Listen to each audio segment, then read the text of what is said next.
Ikhlas. Ya, Assalamualaikum warahmatullahi wabarakatuh.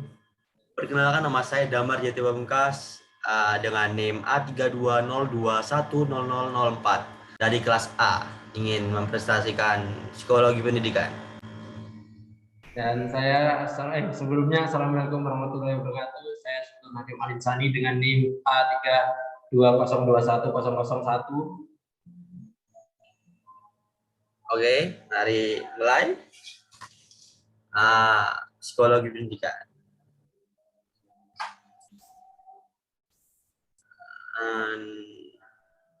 Psikologi pendidikan adalah studi ilmiah tentang perilaku dan proses mental. Psikologi pendidikan adalah cabang ilmu psikologi yang mengkhususkan diri pada cara memahami, mengajarkan, dan pembelajaran dalam lingkungan pendidikan. Psikologi pendidikan adalah bidang yang sangat luas sehingga dibutuhkan satu buah buku tersendiri untuk menjelaskan. Next, latar belakang histori psikologi. Bidang psikologi pendidikan didirikan oleh beberapa perintis bidang psikologi sejak awal abad ke-20. Ada 3 perintis terkemuka yang muncul di awal sejarah psikologi pendidikan. Yang pertama ada William James. Tak lama setelah meluncurkan buku ajar psikologinya yang pertama, Principle of Psychology, pada tahun 1890, dan William James pada tahun 1842 sampai 1910 memberikan serangkaian kuliah yang bertajuk Talk to Teacher. Dan yang kedua, John Dewey pada tahun 1859 sampai 1952.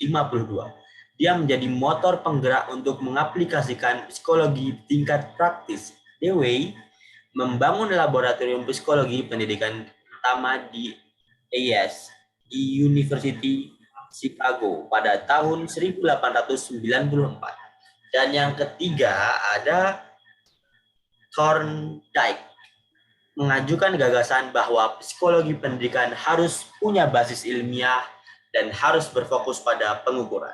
Oke, next. Mengajar antara seni dan ilmu pengetahuan. Next. Baik sains maupun seni dan pengalaman keahlian mengajar berperan penting bagi keberhasilan seseorang guru. Dari Johnson 2022 dan Newman 2002. Oke, bidang psikologi pendidikan banyak mengambil sumber dari teori dan riset psikologi yang lebih luas. Ahli psikologi pendidikan juga mengakui bahwa mengajar terkadang harus mengabaikan saran-saran ilmiah, tetapi menggunakan improvisasi dan spontanitas. Dikutip dari Gage 1979. Sebagai sebuah ilmu, tujuan psikologi pendidikan adalah memberi Anda pengetahuan riset yang dapat secara efektif diaplikasikan untuk situasi mengajar. Oke, next. Cara mengajar yang efektif. Oke, next. Guru harus menguasai beragam perspektif dan strategi, dan harus bisa mengaplikasikan secara fleksibel. Hal ini membutuhkan dua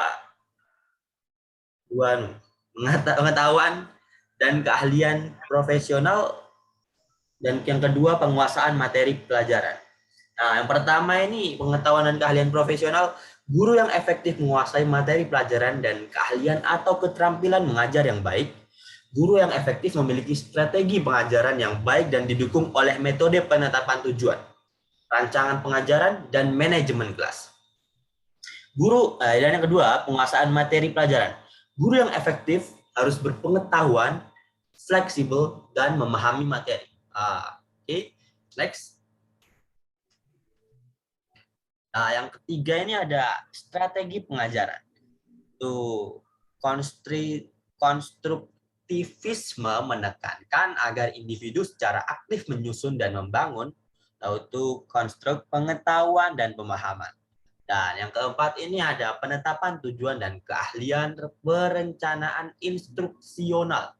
Guru yang efektif tidak sekedar mengajar di kelas, entah itu dia menggunakan perspektif tradisional ataupun konstruktivis. Mereka harus menentukan tujuan pengajaran dan menyusun rencana untuk mencapai tujuan itu. Oke, next. Nah, yang kelima ini ada keahlian manajemen kelas.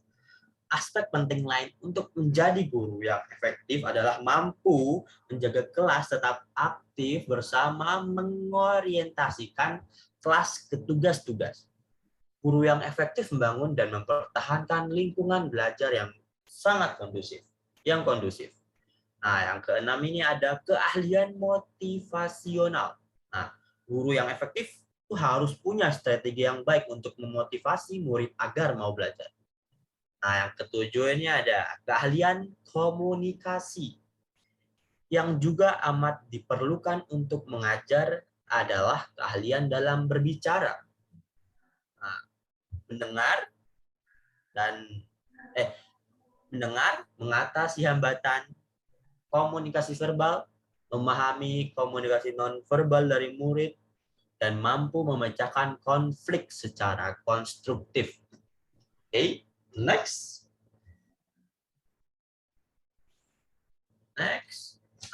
Yang ke-8 ini ada sekolah kultural.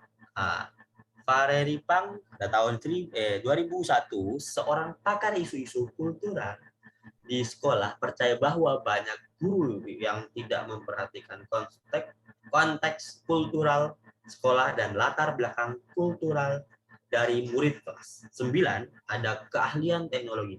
Nah, teknologi itu sendiri tidak selalu meningkatkan kemampuan belajar murid. Dibutuhkan syarat atau kondisi-kondisi lain untuk menciptakan lingkungan belajar yang mendukung proses belajar para murid-murid. Nah, yang ke-10 ini ada komitmen dan motivasi. Menjadi guru yang efektif juga membutuhkan komitmen dan motivasi. Oke. Next. Ini ada persoalan kultural. Oke, next. Persoalan kultural yang harus dipahami dengan baik oleh guru yang kompeten antara lain adalah ada 5. Apakah saya mengetahui kekuatan dan kompleksitas pengaruh kultural terhadap murid?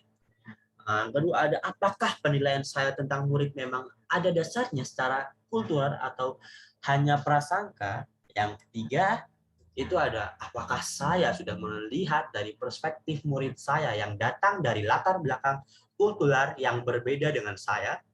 Yang keempat, ada apakah saya mengajarkan keahlian yang dibutuhkan murid untuk berbicara di kelas, terutama kepada murid yang mempunyai kultur yang jarang memberi peluang orang untuk berbicara di depan umum. Next. Ini cara menjadi guru yang efektif. Oke, next. Pengajaran yang efektif mensyaratkan agar guru menguasai banyak keahlian. Jadi guru tuh tidak hanya mempunyai satu keahlian, tapi harus lebih. Kita mudah terjebak dalam pemikiran bahwa jika Anda menguasai mata pelajaran, maka otomatis Anda akan bisa mengajar dengan efektif, tetapi sebenarnya guru yang efektif membutuhkan beragam keahlian. Sering-seringlah memperluas perspektif Anda. Anda harus yakin bahwa Anda bisa menjadi guru yang efektif sebagai yang Anda inginkan. Cobalah melihat sesuatu sebagaimana murid Anda melihat dan cari tahu bagaimana murid-murid memandang diri Anda. Ingatlah selalu daftar karakteristik yang telah kita diskusikan di atas selama Anda mengajar. Lihatlah daftar itu dan pikir tentang bidang mengajarkan efektif yang berbeda-beda. Nah, itu bukan. Nah, lanjut. Next. Riset dalam psikologi pendidikan. Oke, next. Bentar.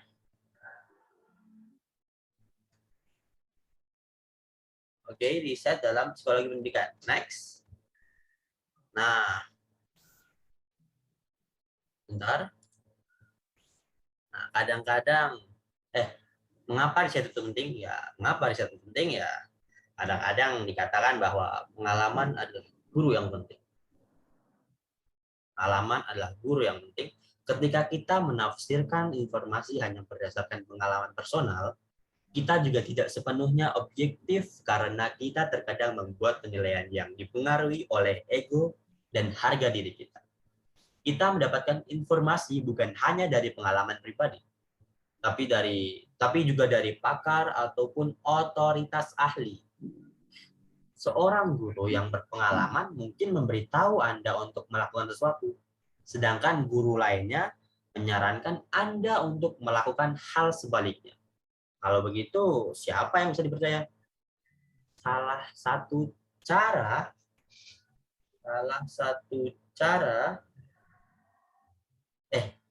seorang guru berpengalaman mungkin memberitahu Anda untuk melakukan sesuatu, sedangkan guru yang lainnya menyarankan Anda untuk melakukan hal sebaliknya. Kalau begitu, siapa yang bisa dipercaya? Salah satu, oke, next. Salah menyarankan Anda melakukan kalau gitu.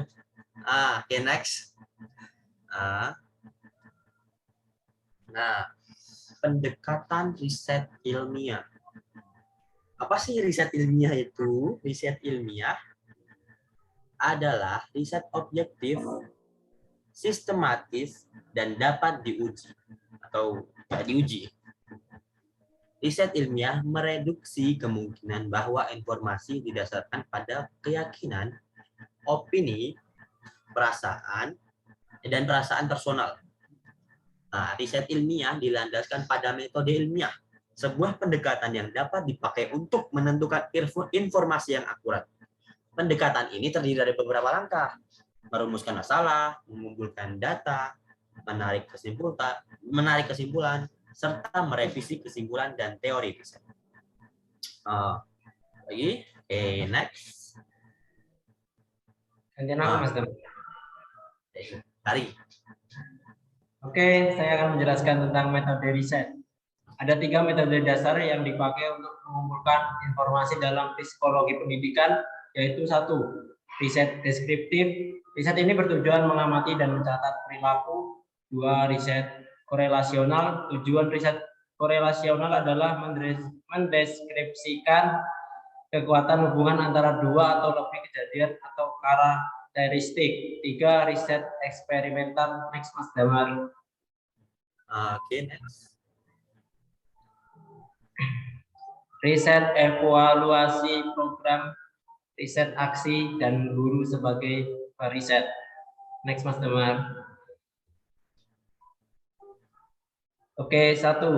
Riset evaluasi program. Ini adalah riset yang digunakan untuk membuat keputusan tentang efektivitas suatu program. M9 tahun 2000. Yang 2. Riset aksi. Riset ini dipakai untuk memecahkan problem kelas atau sekolah spesifik, memperbaiki strategi mengajar dan pendidikan, atau untuk membuat keputusan pada lokasi tertentu. Dan 3. Guru sebagai periset. Konsep guru sebagai periset juga disebut guru periset. Berarti bahwa para guru dapat melakukan studi sendiri untuk meningkatkan praktek mengajar mereka. Ini adalah perkembangan. Next. Tantangan riset. Riset di bidang psikologi pendidikan menghadapi sejumlah tantangan. Salah satu dari tantangan itu adalah bagaimana cara mendapatkan pengetahuan itu sendiri. Tantangan lainnya adalah soal efek dari riset terhadap partisipan dan bagaimana memahami secara lebih baik informasi yang berasal dari studi-studi riset. Etika. Ahli psikologi pendidikan harus berhati-hati dalam memastikan kesehatan dan keamanan anak yang berpartisipasi dalam studi riset. Gender. Biasanya sains dikatakan sebagai ilmu yang netral atau non-biased dan bebas nilai. Namun banyak pakar gender percaya bahwa banyak pendidikan dan riset mengandung bias gender. Moral tahun 2001. Etnis dan kultur. Kita perlu memasukkan lebih banyak anak dari keluarga etnis minoritas dalam riset psikologi pendidikan kita. Graham 1992 sampai 1923. Next, Mas. Mas Damar mau katanya. Terima kasih dari kita. Ada yang mau ditanyakan? Sudah. Yang perlu ditanyakan teman-teman. Terima kasih. Wassalamualaikum warahmatullahi wabarakatuh. Oke.